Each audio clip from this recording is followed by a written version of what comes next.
This episode is brought to you by Indeed. Stop waiting around for the perfect candidate.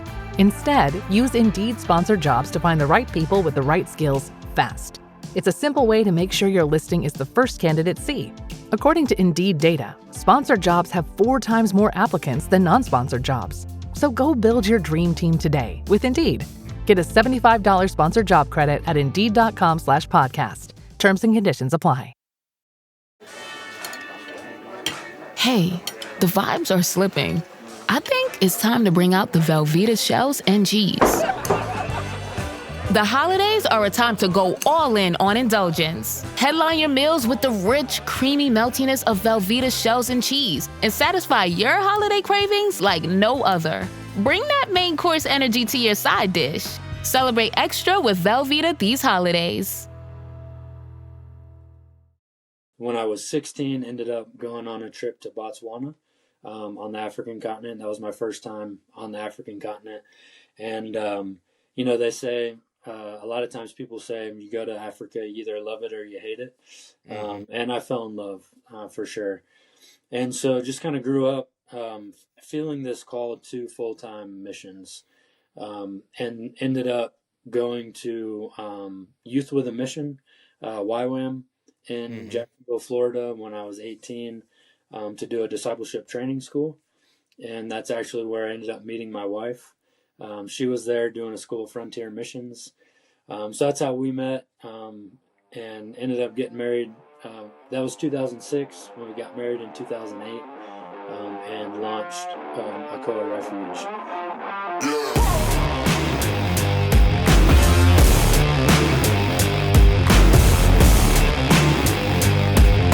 Welcome to Real Man Talk, discussing the tough issues facing men and their families every day. Here's Anthony Curnutt and Tyler Workman.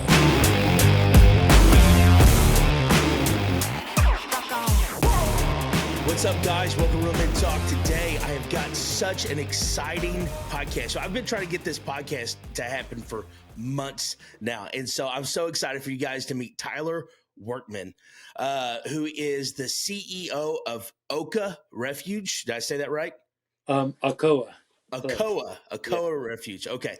And I am so excited for you guys to meet him. He's got such an amazing story. He does so much stuff. We got introduced. Tyler, welcome to the show. Thank you. So Tyler, you and I, we got introduced through a mutual friend, Sean Moore, right? Who we've had on the podcast before. And so Tyler, I'm so glad to have you on and to share your story and tell us a little bit about yourself. Yeah, absolutely. Thank you so much for the opportunity and for having me on here. Yeah, like you said, my name's Tyler Workman, and my wife and I started an organization called Okoa Refuge 17 years ago now, 2008. And we kind of joke if we ever had thought that anybody would ever have heard of this organization, we might have chosen a name that was easier to say. But Okoa is a Swahili word, and it means to rescue, to redeem, or to pull away from the fire. And our mission is that we exist to glorify God by partnering with the local church to strengthen the family unit and transform entire communities. And that's another one we kind of joke about, like, we feel like that was a God-given mission to transform entire communities in Jesus' name.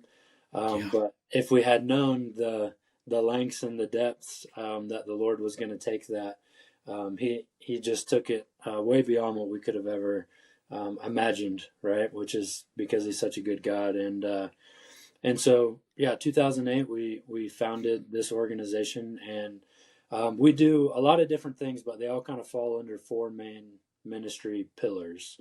And so the first of those is that we care for orphans and vulnerable children.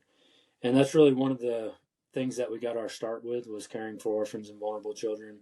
We built our first children's home in Masaka, Uganda, in 2009. And since that time, it's really grown. We've got a baby home for children 0 to 3 years old. We've got boys and girls homes for kids 4 to 15, and then we've got what we call an independent living program for kids 16 to 22. And so our aim is that no child would ever have to grow up in an institution. And so we've got an awesome team of social workers, caseworkers, that are trying to get these kids back into healthy families. And you do all of this in Africa, in Uganda and East Africa, right? That's right. We majority of our work is done in Uganda, and then kind of our discipleship type ministry, which is running Bible schools, planting churches, and sending missionaries. We do that in 10 African nations. Wow. Yeah. Wow. So how did and I know you probably still have a lot of stuff to just spell out about yourself, but Sure. how in the world did you get started here? One, you don't look very old. You look pretty young. 39 this in October. Yeah, so you are pretty young. How in the world did you get started in Africa doing this?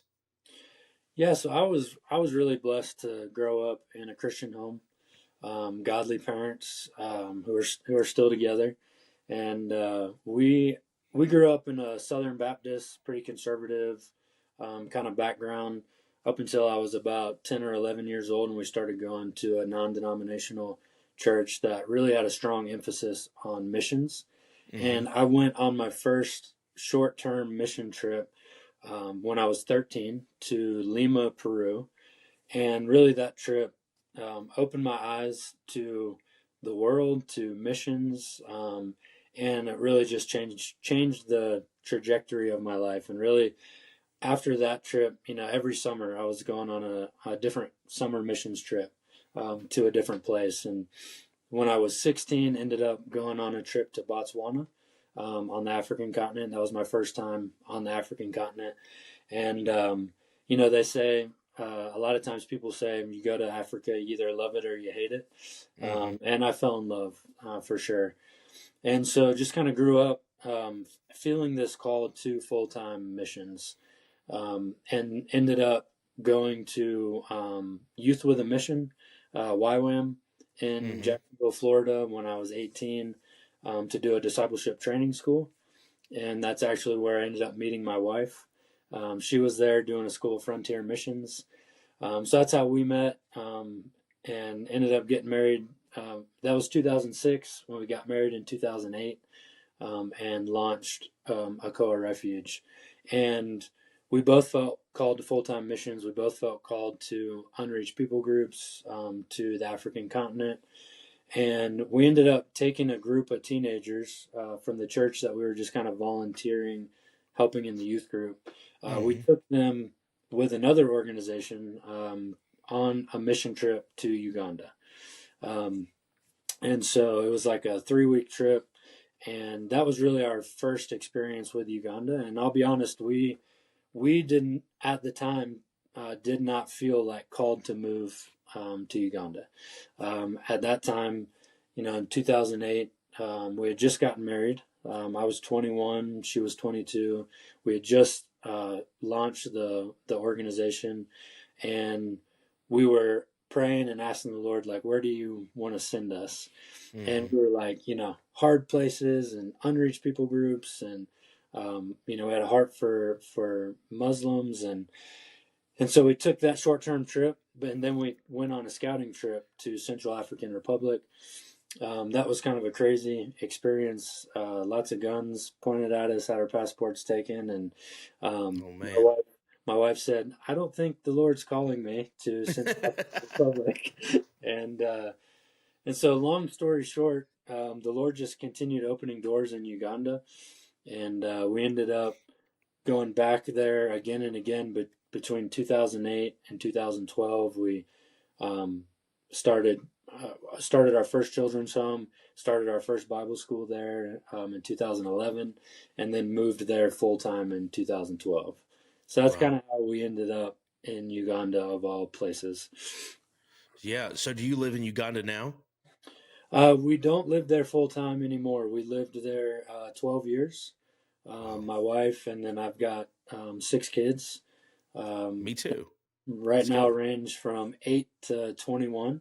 So I have 3 biological kids and 3 adopted Ugandan kids.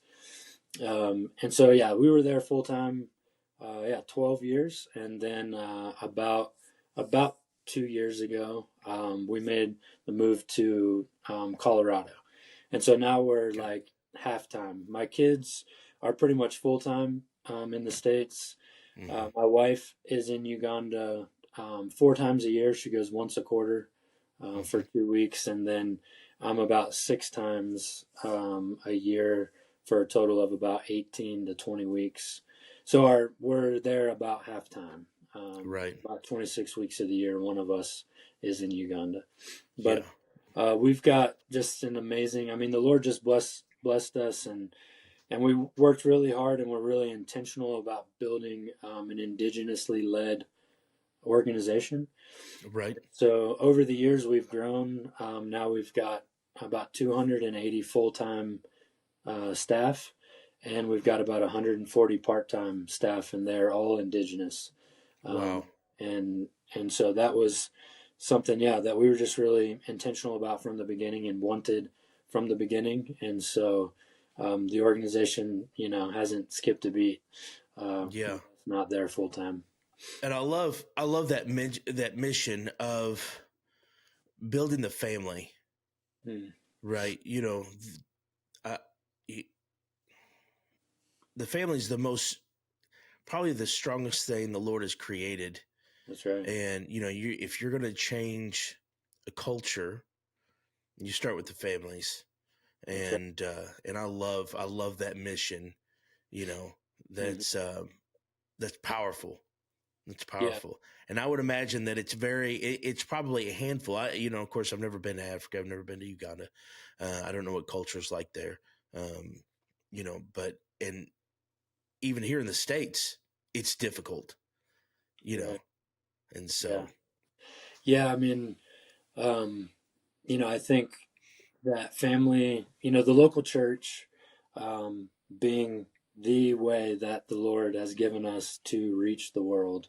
that's I right. think that part of one of the most important things that the local church does is help build healthy, strong, God fearing, Bible believing families within a community. Hmm. Because as the gospel strengthens um, the family unit, then those families start to transform their communities. Right. Because a family that is transformed by the gospel is going to transform the community around them. And so that's a big part of, it's in our mission statement, but it's a big part of what we do. We run, right now, I think we run 130 Bible schools in 8 African nations. We've graduated about 2,500 adults through that program.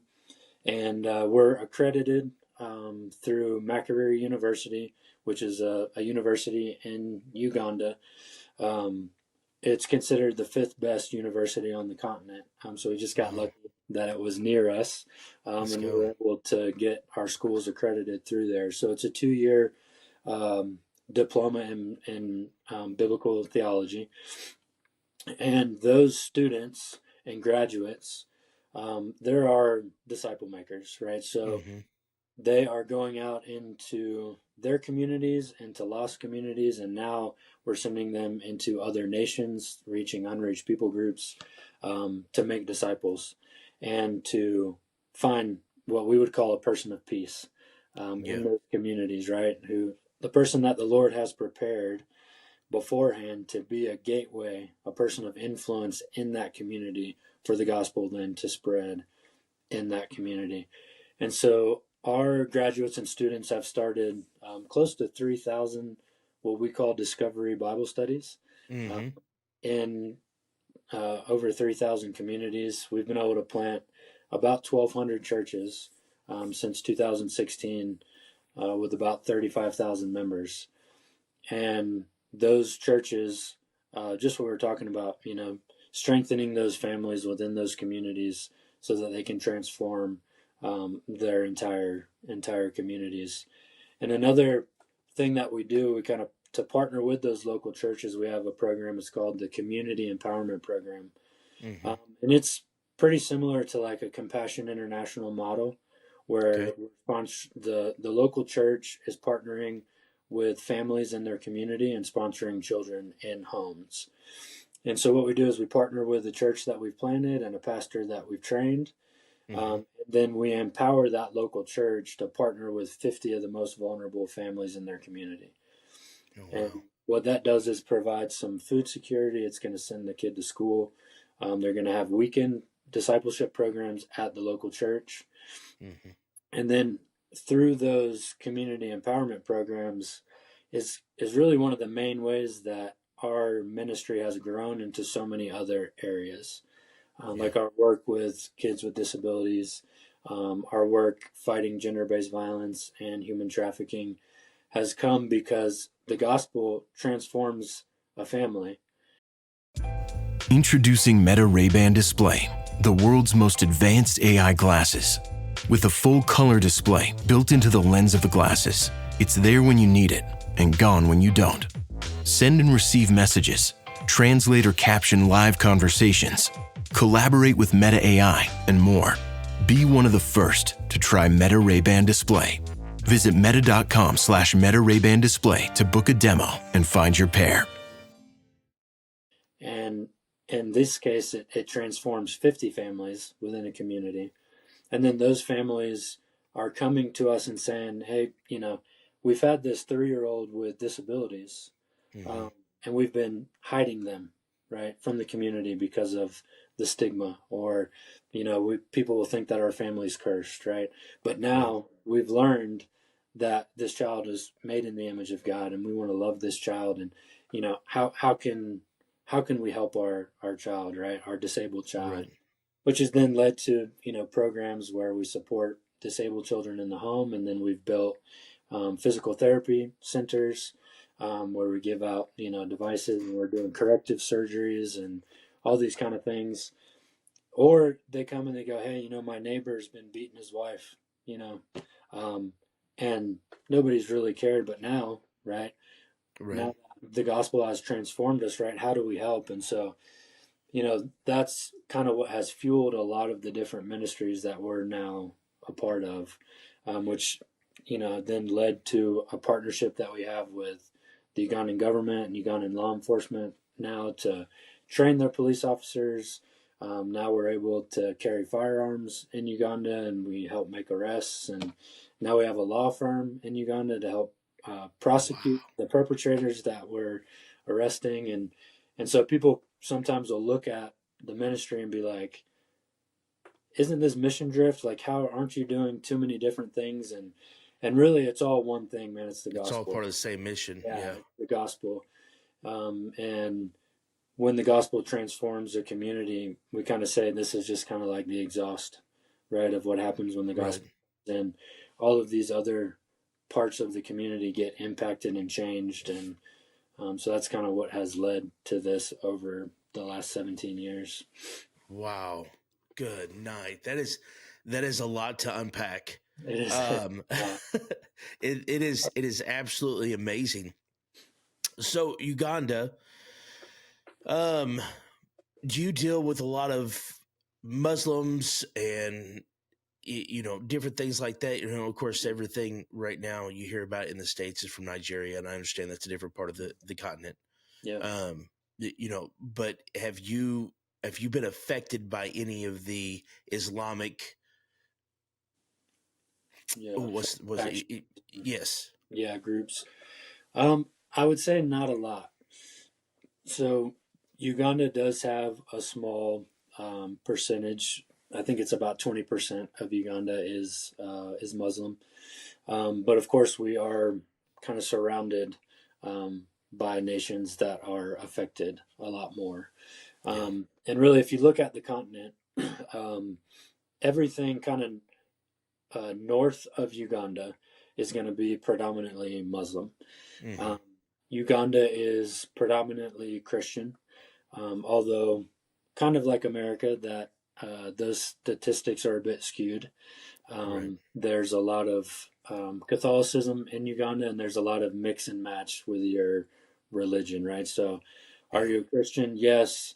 But if you were to ask, do you also practice witchcraft or worship ancestors? A lot of animism, right? They kind of like, yeah, I also do that, right? So, Right. those statistics are a bit skewed, um, but Uganda and kind of all the countries below would be predominantly Christian Okay. on the continent. In fact, Yeah. right now on the African continent has more Christians than any other continent in the world. Wow. 600, about 630, 640 million Christians on the African continent. Um, but there's kind of a line. Everything in the north is going to be Islam, and everything in the south is going to be mainly Christianity.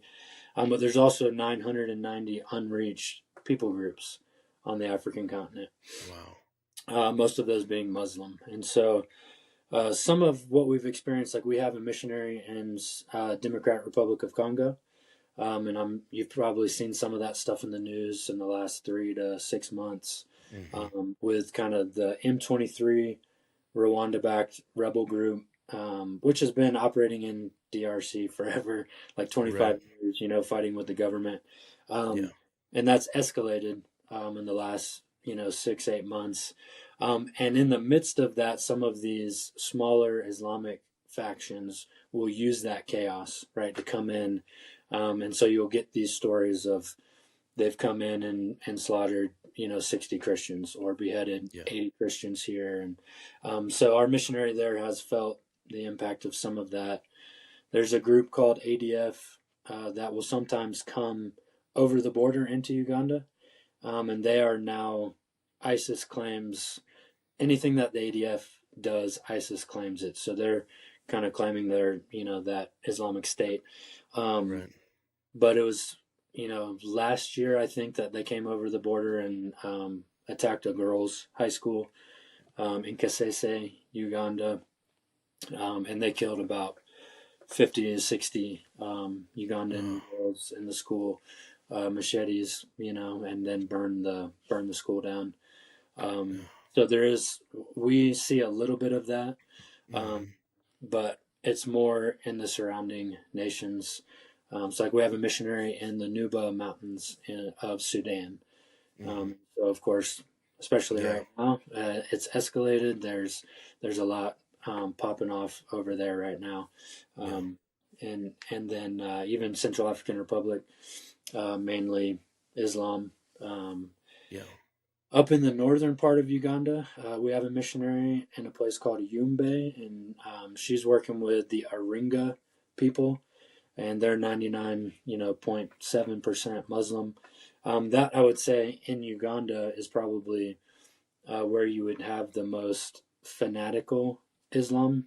And so, like when we've planted a bunch of churches there among the Aringa people. When we were first planting some of our first churches, they would come and stop us. They would come and burn them down like right after. And then we ended up actually getting some protection from the Ugandan police, and we would actually build these churches under like armed guard of the Ugandan police. We've seen a lot of fruit up there in the last like 6 or 7 years with our missionary there. We actually have like a missionary training facility now. So as we're training up Ugandans to send them as full-time missionaries, that's a place where they can go and really learn a lot about Islam in the field before we send them to places like Sudan and Chad and Egypt and Benin, all these places where we have missionaries, Ugandan and South Sudanese missionaries in the field. Right. Wow. Yeah, that's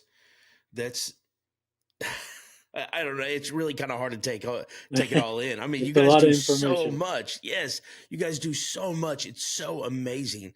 We do. I have a love for apologetics, and I do a lot of studying and stuff like that. And right now, I teach a class, and right now, that's what we're talking about is Islam and the differences between Islam and Christianity, and and all that good stuff. And so, man, that's it really is. I didn't even realize. I'm gonna be real honest with you. Until I had met Sean, I didn't even realize that you guys were over there, and you guys are making such a huge impact. Um, and I don't expect you to go into grave detail or anything like that, but I'm sure this has not been an easy journey, Mm. right? Right. Kind of expand on that just a little bit. You know, like I said, you don't have to go into details, anything like that. You know, whatever you're comfortable with. Yeah. Yeah, for sure. I mean, it's had its struggles over these last 17 years. I'd say one of the bigger trials that we kind of faced as a family moving to Uganda happened really kind of early on when we first moved to Uganda. We moved there in September of 2012, Mm-hmm. and we really had kind of started to get established. We had a children's home, we had the Bible school operating there, and we were partnered with some Ugandan pastors. Right. And so when we got there full time, we realized, hey, not everything is quite what it seems, you know, and unfortunately, it's kind of a common theme. Mm-hmm. But we, you know, we're running a children's home, and we come to find out, hey, a lot of these kids aren't really orphans, right? And there's, hey, where's this money going, and where did that money go? And we thought we owned this, and right. So we found out there's a lot of corruption happening, a lot of deception, and so we were able. We had to kind of cut ties with the pastors and some of the partners that we had in Uganda pretty quickly. So we moved there September. Really, by the end of November, we kind of had an idea of what was taking place, and we had to cut ties. And when we Wow. did that, I would just say all hell broke loose. Right? Yeah. We ended up getting arrested. We ended up actually getting put on national television. So this was about December of 2012. I get called to like a community, like a tribal meeting. And this Mm-hmm. was maybe 2 weeks after we had to cut ties with our partners. Right. And so I show up to this meeting. The whole village is there. The pastors that we were partnered with are there, and then I see that there are news cameras there as well from what's called Bukete TV, which is like the national news in Uganda. Okay. And the pastor gets up and basically says, "Hey, these guys are training rebels to overthrow the government. They are sexually abusing these kids. They're homosexuals. Um, all this stuff, right?" Oh He's my talking, goodness. getting put on national television, and so for the next 10 months or so, Mm-hmm. probably one of the hardest years of our lives. We got arrested multiple times. We had people try and throw acid on us as we walked through the community. We had people poison our water tower at our home. Um, and then we even had a group come to where our main campus and like children's home and everything was, um, and actually tried to take my, at the time, about 18-month-old daughter. A Oh group my of goodness. like 10 guys, sticks and shovels and all this stuff. And me and a couple of the Ugandans had to put like the beat down on those guys. Yeah. Yeah. And and they you know, we let the rest of them drag their friends out of the compound, but then we ended up just kind of getting blackmailed and by like every official in Masaka, Uganda. Um, and without making this a super long story, the Lord used this situation, and it was, like I said, it took almost a year, about 10 months, Mm-hmm. for the community and the authorities to come to understand, hey, none of this stuff is true. Right. So we ended up getting to have all these meetings with all of these high ranking government officials and people in the community where we didn't pay the bribes they were asking for. And when they said, what are you guys doing? We were able to share about Jesus, right? And share the Right. gospel. And so the Lord fought that battle for us. I mean, we're, I think I was 24 years old, you know, and Mm-hmm. had no idea what I was doing, had no idea how to fight a battle like that. And the Lord fought for us, and it ended with us back on national television in Uganda with the mayor of Masaka, with a guy he's called the regional district commander. They're saying, hey, all of these accusations were false. And here are the good things that this organization is trying to do in our community and for our people. And the pastor and his wife ended up being kicked out of their network of pastors and churches. And what it did really was just like built the credibility of the organization really, really painfully, but really quickly. Right. So where within our first year, we had a lot of really good relationships. We had been investigated by everyone, so everybody knew we were there for the right reasons. And the Lord just used that platform, I think, to build, success for us, and really, I should say, influence and trust in the communities. So yeah, it has not been roses the whole time. We've definitely faced some opposition and some persecution, and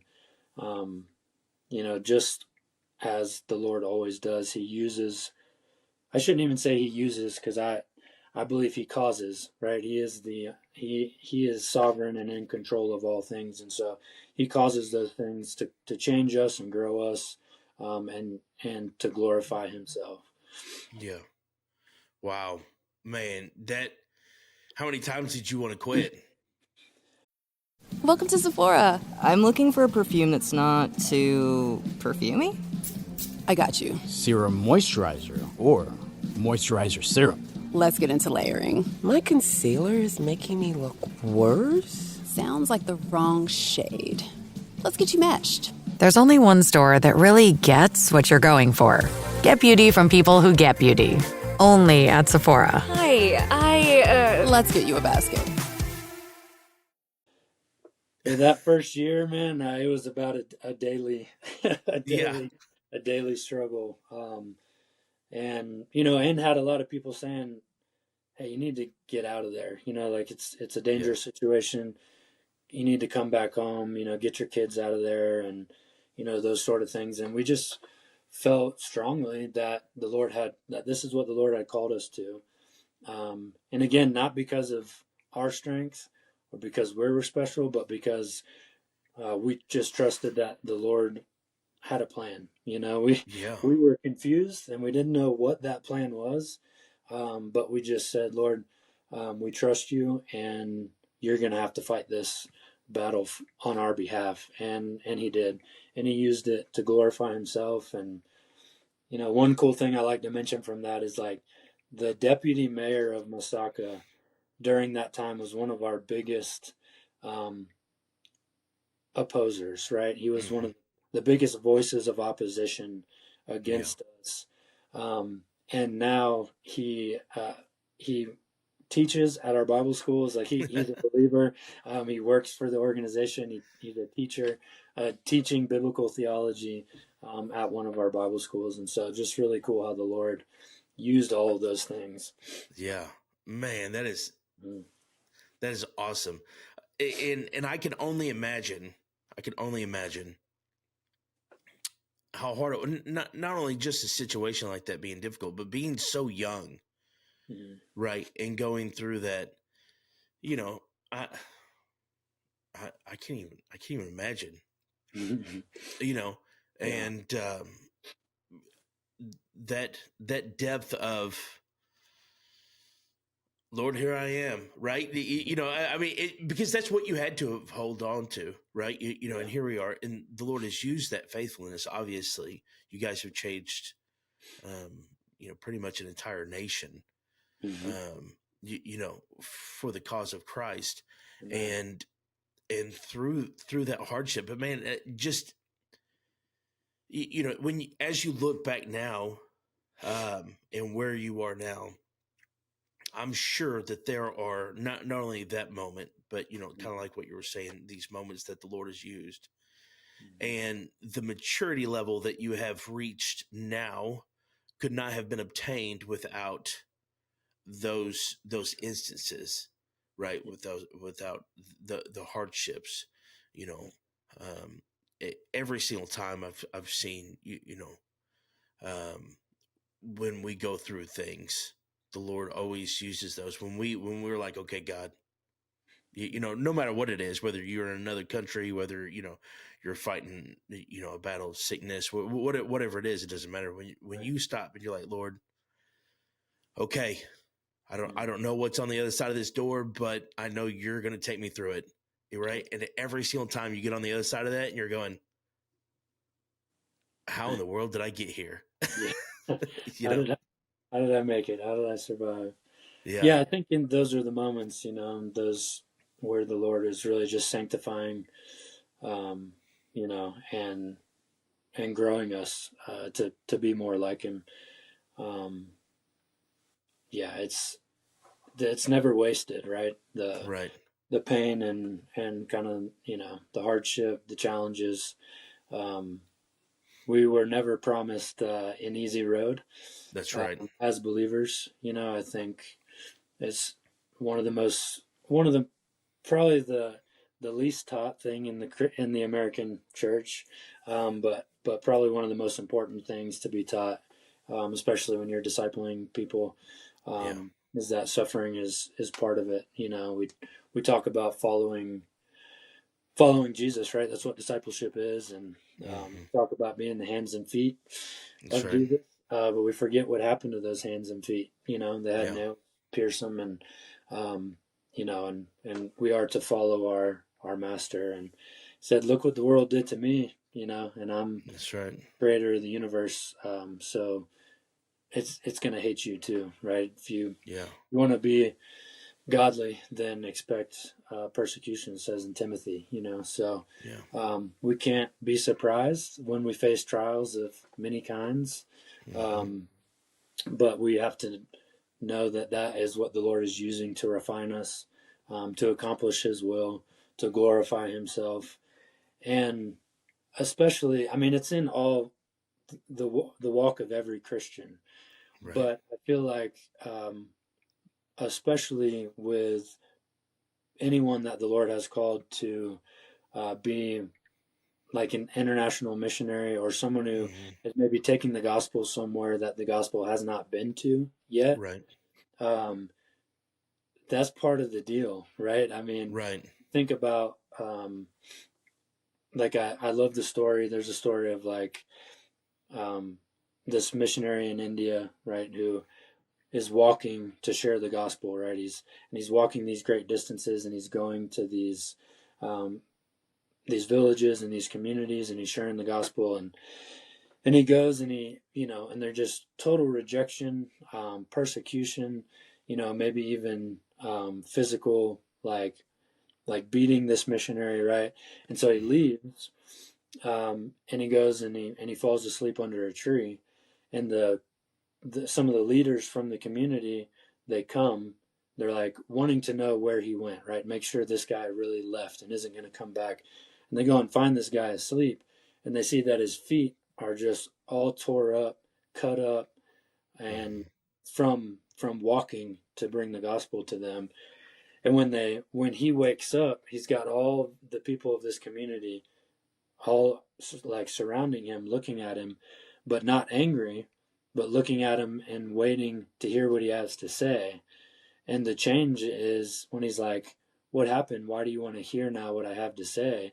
And they say, like, "We saw your feet, and we saw what you went through and sacrificed to bring us this message. And so we want to hear that message." And it's just a little story of like, when we bring the gospel to a place where the gospel has never been, part of what we're there to do is to be an ambassador, a representative of Jesus. That's right. And we are to share in his sufferings, right? And represent that to them. And so, it's just, to not be surprised and to know that it's part of what the Lord uses to glorify himself and expand his kingdom.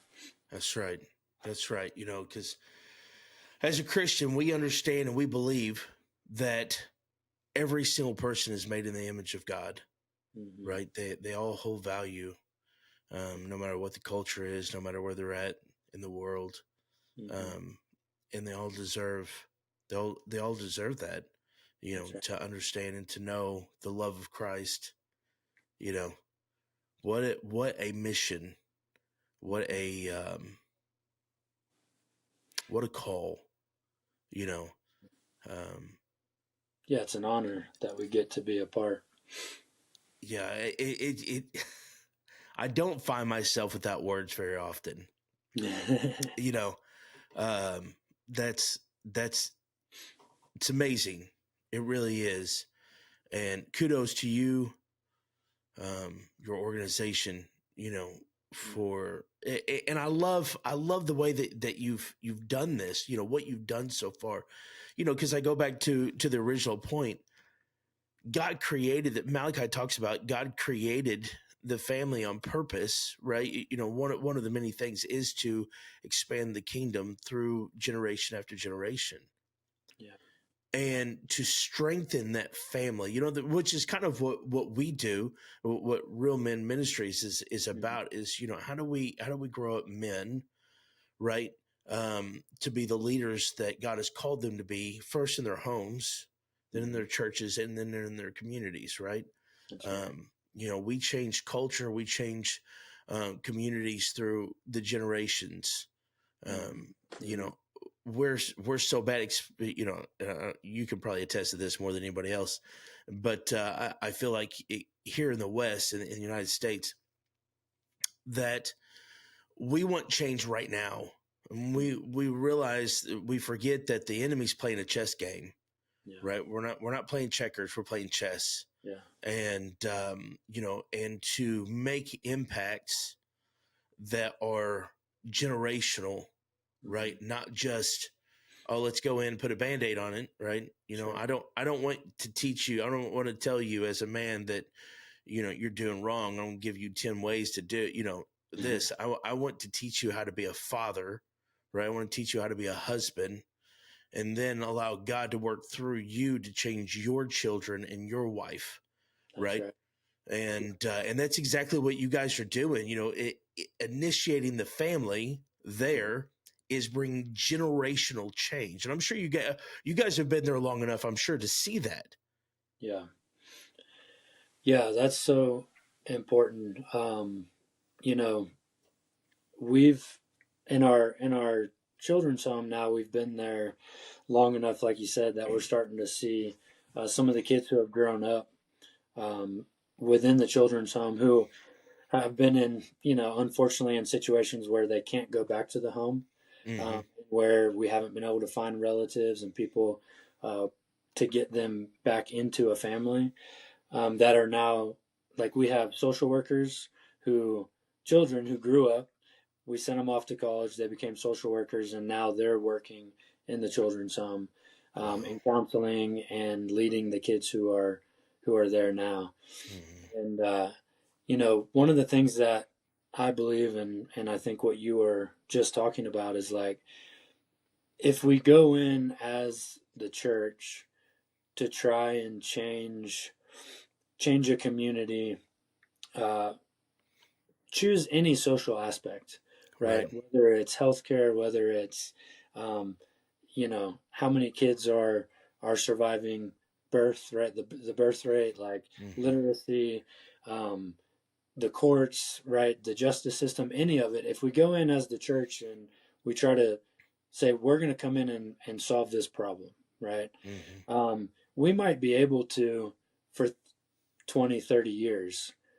But as soon as that money that we're spending or that person that's leading it is gone, it goes away. Right. Because the only thing that changes it is the gospel, right? We're trying to deal with symptoms, and we're not addressing the disease. That's right. But when we come in and we bring in the gospel and we target families, the transformation of families, that's the only time we start seeing societal shifts that are sustainable and that go on for generation after generation. There's, guys way smarter than me that have done like in-depth research studies on the history of the last 100 years of the history of missional movements all over the world and the impact that they have made. And the ones that go in and say, you know what, we're going to try to make healthcare better, right? We're going to spend all this money and this time and try to improve healthcare in this sector of community or this country or this community, right? They might go in and spend millions and millions and spend 2 decades, and it has a 2-decade impact. And when they're gone, you can never tell they were there. But the mission movements that come and say we're bringing the gospel, right, and we're targeting the family and local churches, this is where you see over generations the death rate and childbirth go down. You see literacy go up. You see healthcare get better. You see violence against women and children go down. You see education go up. Like across all of these sectors, the thing that really brings change is the gospel coming in and changing families and changing and local churches being strengthened, right? That's such an important part of it too, is that if we go from the mindset of the Western church coming in, that we are empowering indigenous believers to carry on that work, and we aren't coming in and say, let me come in and change it to be what I think it should be, you know? Well, and what you're doing is exactly what Jesus did, is you were changing a culture, right? You know, we look at the Sermon on the Mount, Matthew, chapters 5, 6, and 7, and I think people fail to realize what Jesus was doing there. In that sermon, everything in it was so countercultural, right? And I mean, and that's exactly what you're doing. Here you are, you have a culture. And again, I've not been there. So this is just common sense, I guess you would say. You have a culture, and it's been this way for however long, without bringing the gospel, right? Without bringing the gospel, you're never going to bring sustaining change. That's right. You can't. No. Because it is the gospel of Jesus Christ that truly changes a culture. That's you can go into Chicago right now, and you can try to do all the same things you were just talking about, healthcare and all this stuff. We don't want people dying on the streets. You don't want all this stuff. And as soon as that's done, it's going to be the exact same way. You bring in the gospel, you can change a culture. And it doesn't matter where you're at. It doesn't matter what you're doing, which is so important about us as men, right? What I bought? A new Blink Mini 2K Plus smart security camera. What I got? 2K clarity sharp enough to see every detail of home when I'm away. Plus audio like I'm in the room, not with my bestie traveling to another city. Plus easy plug-in setup to install faster than skipping through podcast ads. But you'd never skip ads, right? Plus, I got all of this for just $49.99. Blink Mini 2K Plus. Mini camera, max performance. Shop now at Amazon.com/Blink. That we have the ability to change the culture through our families, right?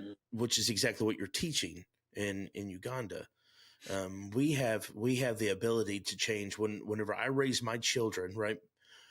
Something we teach is we grow off the platforms of our parents, right? So if you have no platforms, then you build a platform, and your children will grow off of that, and then their children will grow off of that platform, which is even higher than the one that you set, right? And that's generational change. That's right. My children are doing more now. I have a 21-year-old and a 20-year-old that are doing more now at that age than I ever thought of. Right, living for the Lord and doing, and this is not patting myself on the back. This is following biblical principles. I built a platform for them to grow off of. In that platform is Jesus Christ, right? And so they are able to take that platform and grow higher. That's right. Right, and when you do that, that creates such a a devastating change, right? Such a lasting change. And man, it is so powerful to see that kind of initiative, right? For a real global church, right? Growing in and not saying, "Hey, let's make you look like us. Let's make you look like Jesus." Right? Let's make you look like Jesus. And honestly, it's so encouraging that this is happening, right? And it's kind of sad because I've never even been on a missions trip. I've never gotta come and visit us, man. Let's do it. We'll just make it happen. And we've been something I've been doing is I have met some people in Pakistan that we've been ministering to and through, via like Zoom and stuff like that. And that's something I've been trying to pour into. I've never been there physically.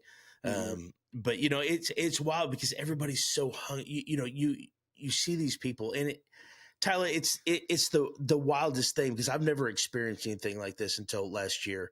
I met this guy. His name is Sharoon. It's a long story. We won't get into it. But one day he's like, "Hey," he said, "Will you speak for me?" And I was like, "What are you talking about?" And he's like, "Yeah." He said, "I'll put you on my iPad, and I'll translate for you." Right? And it's happened. I've spoke 4, 5, 10 times, something like that. We've seen salvations, we've seen people being healed, we've seen demons cast out, we've seen, and I'm going, what is happening? You know what I'm saying? I mean, over Zoom, and what I realized, these people are so hungry. They're so hungry, in a place like Pakistan where it's 99% Muslim, Islamic, these people that they're hungry for something. They're hurting. They're here they are. They're having church where they're sitting on floors with no walls outside because they can't do it inside. Nobody will allow them, right, without running them off or killing them or burning the place down and all of the same things. And I'm going, oh my goodness, it is. But they are so hungry, and when they meet something as real as Jesus, right? When they meet truth, you can't help but just grasp a hold of it. I mean, think about your conversion story, right? When you first come to I know you were raised in a Christian home, but I was too, to an extent. But I can remember I was 19 years old when the Lord drastically changed my life. I can almost remember where I was sitting, right?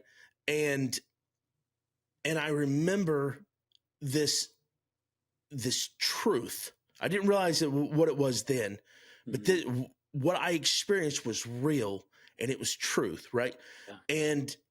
And when you experience it, it doesn't matter. That's universal, right? It doesn't matter where you're at. When you meet Jesus, right? I love hearing these testimonies of people meeting Jesus in their dreams, right? When you meet Jesus, you can either run or you're going to change, one or the other. Right. And that's the only two options you got, and so, man, it's awesome. Tyler, man, you are so encouraging. This is awesome. Thank you for having me on. One thing you said reminded me of a story. I was in Afghanistan in 2006 and was in Mazar-e-Sharif. It's about 8 hours from Kabul. And there was an Afghani. In 2006, I was 19. And this Afghani, that I met, his name was Zalmai. He was 19 years old. And he told me a story about how he got saved. And he had found a Bible in this town in Mazar-e-Sharif. I mean, there are like no Christians, right? And he finds this Bible and, starts reading it. He's keeping it secret in his bedroom. He lives with his brother and his dad. And he reads it, and just what he said, like, it was truth. Like he read it. Nobody had ever told him about Jesus. Nobody ever preached to him. He's reading a Bible, and he's like, this is true. Yeah. And he gave his life to Christ. And and he was about 15 when he gave his life to Christ, when he found this Bible. And for years, he lived with his brother and his dad, and was secretly a Christian. And he kept feeling convicted, right, to share with his brother. And he was so afraid that it took like 2 years. Yeah, because it cost him everything. Yeah, it could have cost him his life, cost him everything. Yeah. Minimum just to get kicked out of the family, right? Right. And so finally, like, he got up the courage, and he's sharing the gospel. He brings out his Bible. He's sharing the gospel with his older brother. And his brother just starts weeping and hugs him and says, "I've been a Christian for a year, and I've been too scared to tell you," right? So just wild, like, just reminded me of that, just how the Lord can reach anybody, and when the truth hits them, you know. And because of that, like, Zalmai's passion was just to get the word of God into people's hands, and you know, super risky, right? In that place to do that, but yeah, it just reminded me of that. Yeah, man, and that's what it's all about. It doesn't matter if you're in the States, it doesn't matter if you're in Africa, it doesn't matter where you're at, right? That's our job as men, as Christians, to spread the word of God, to be the word of God, to be that light, to be, you know, to share Jesus, and to raise families, and to bring generational change. Yeah. That's what it's all about, you know, equipping not only ourselves but the people around us, right? And, you know, we're difference makers. We are we're disciplers, right? We believe here at Roman Ministries that every man is birthed with influence, and that influence is a gift of God, and you are influencing somebody all the time, right? And we use that influence to change lives for Jesus Christ. Yeah. And that's exactly what you're doing halfway across around the world. And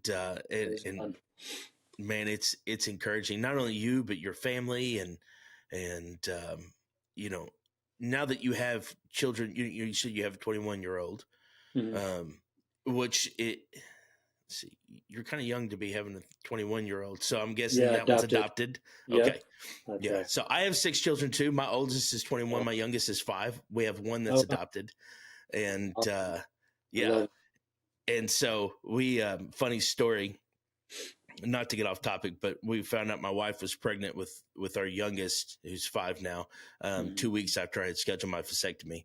And of course. Yeah. God knew we needed him. And I don't know what I'd do without him now. You know, he's amazing. Right. And so, but Tyler, before we land this plane, I want you to really plug Okoa Refuge, right? So if somebody's listening to this and like, man, I want to get involved, if at the very least I want to give, right? How do they do that? Yeah, absolutely. So of course, you can go to our website, okoarefuge.org. We also have an app. It's on the Google one and the Apple one, however all that works. Yeah. You can download, and that's a great way to kind of stay connected to what we've got going on. Social media, of course, we're on all that stuff as well.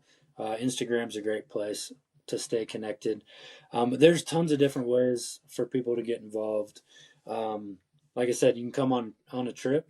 So we do a lot of mission trips every year. We probably host 150 people a year on trips. That's an awesome way. You can join a trip that's already coming, or you can, get a group together and come and really experience it firsthand on the ground in Uganda, see the ministry, and kind of be a part of what's happening there. We've got a lot of different ways between, like, you can sponsor a kid that's living in the rescue center. You can plant a church. You can sponsor a missionary. So our missionaries that are in the field, it's $500 a month to fully fund a missionary living and working with an unreached people group, right? So that doesn't mean you need to give $500 a month. You can give $5 a month. But what I mean is for your, return on investment, that's a really good one. So just tons of different ways you can fund an arrest, you can fund a prosecution, a rescue. with all of our anti-trafficking, and you can support victims. We do long-term survivor care of victims of sex trafficking as well, in partnership actually with the Tim Tebow Foundation. Tons of different ways. Website, social media, all that stuff. You can connect with us. We'd love to connect with you. Yeah, that needs to be another podcast. Sean and I talked about, talking about the sex trafficking and which before me and Sean had talked, I had discovered the Tim Tebow Foundation.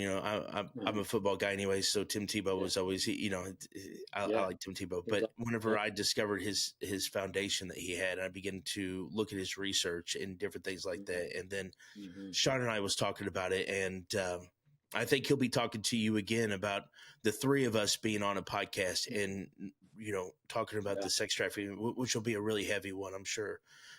Because it's devastating. It's devastating here in the States. I can only imagine what it's like in other countries, and in Haiti and Uganda, and and so that's something that we'll save for another podcast. We don't have time to unpack today. Would love to come back. Yeah, I'd love to have you back. Tyler, I want to thank you. And know that you and your family and your ministries are in my prayers, prayers of the people that'll be listening. I know we have a great fan base, and they're awesome dudes, and so is there anything else you want to plug in before we land the plane? I just wanted to thank you so much for this chance and opportunity, to share about what the Lord's doing through Okoa Refuge, and it's awesome to meet you and to be on the podcast. So thank you for the opportunity. Absolutely. And you guys that are listening, go check them out. Okoa Refuge.org. Is that right? .org. Okay. And go check them out. Check them out on Instagram, Facebook, all that good stuff. They've got phenomenal. I've been going through it just as research today, looking through the stories and what you guys have done. And it's just, it is so encouraging to know the impact that you guys are having for the kingdom of God over there. And so go check them out. And if you guys have got any questions for me, you can always email me, realmen@palaceofpraise.com. You can reach out to us on social media, Facebook, Instagram, all that good stuff. And so, but Tyler, as always, I want to say a prayer, and as we end this, Lord Jesus, I want to thank you for Tyler Workman and his family and what they're doing over in Uganda. Lord, we pray blessings, not only monetarily but protection, Lord, and just emotionally and spiritually, Lord, of him and his family, but his team. The people who are on the ground, the missionaries, Lord, we ask you, Lord, just pour your spirit upon them, Lord. And as people are watching this, Lord, tug at their hearts, Lord. And if they feel the need to give, Lord, or to be a part of, Lord, just lead them that way, Lord. And we give you all the glory and all the praise in Jesus' name. Amen. Amen.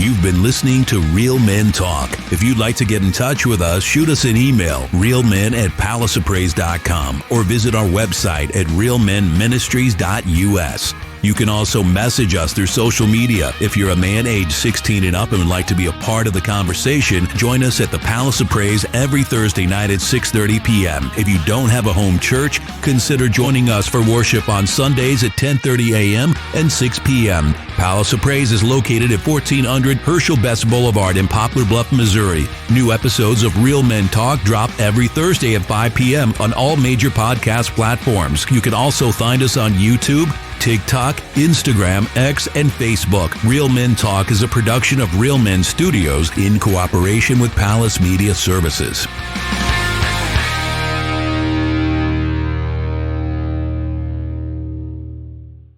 Hey, Ryan Reynolds here from Mint Mobile. Now, I don't know if you've heard, but Mint's premium wireless is $15 a month. But I'd like to offer one other perk. We have no stores. That means no small talk. Crazy weather we're having. No, it's not. It's just weather. It is an introvert's dream. Give it a try at mintmobile.com/switch. Upfront payment of $45 for 3-month plan, $15 per month equivalent required. New customer offer first 3 months only. Then full price plan options available. Taxes and fees extra. See mintmobile.com.